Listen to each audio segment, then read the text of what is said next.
ஓம் சாய்ராம். முருகா சரணம். ஓம் சரவணபவ.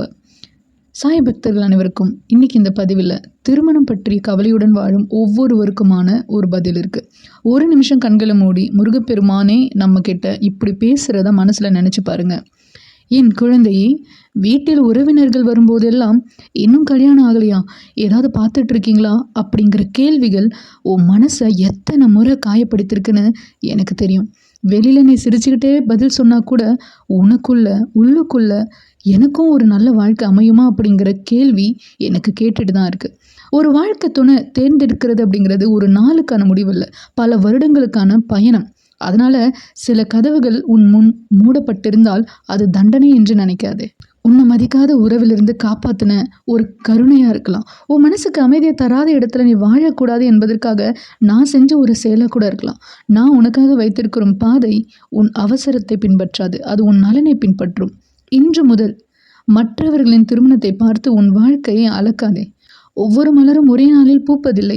மல்லிகை ஒரு நேரத்தில், செம்பருத்தி இன்னொரு நேரத்தில் மலரும். ஆனால் மலர்ந்த பிறகு ஒவ்வொன்றுக்கும் தனி மனமும் தனி அழகும் இருக்கும். அப்படிதான் ஒவ்வொரு மனிதரின் வாழ்க்கையும் இருக்கும். நான் உனக்கு வேண்டியது திருமணம் மட்டும் இல்லை, அதில் அன்பு கலந்த மரியாதையும் புரிந்து கொள்கிற மனசும் இருக்கணும் அப்படின்னு நினச்சிக்கிட்டு இருக்கேன். நீ வாழ்கிற வாழ்க்கையில் அமைதி இருக்கணும்.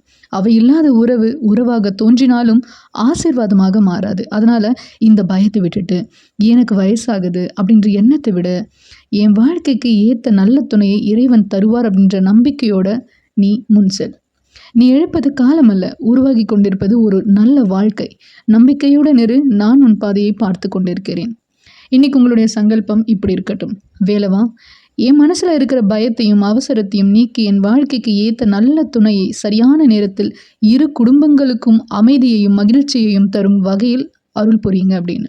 என் முடிவுகள் நம்பிக்கையாலும் உங்கள் அருளாலும் வழிநடத்தப்படட்டும் அப்படின்னு வேண்டிக்கோங்க. கண்டிப்பாக முருகரும் சாய்பாபாவும் உங்களுக்கு எல்லா வகையிலையும் துணையாக இருந்து உங்களுக்கு மனசுக்கு பிடிச்ச நபரோட பிடிச்ச மாதிரி இரு வீட்டு சம்மதத்துடன் கல்யாணம் கண்டிப்பாக நடக்கணும் அப்படின்னு உங்களுக்காக நானும் அந்த முருகர்கிட்டையும் சாய்பாபா கிட்டேயும் மனசார வேண்டிக்கிறேன். அடுத்த ஒரு அழகான பதிவில் திருப்பியும் சந்திக்கிறேன். அது வரைக்கும் நன்றி, வணக்கம். ஓம் சரவணபவா. ஓம் சாய்ராம்.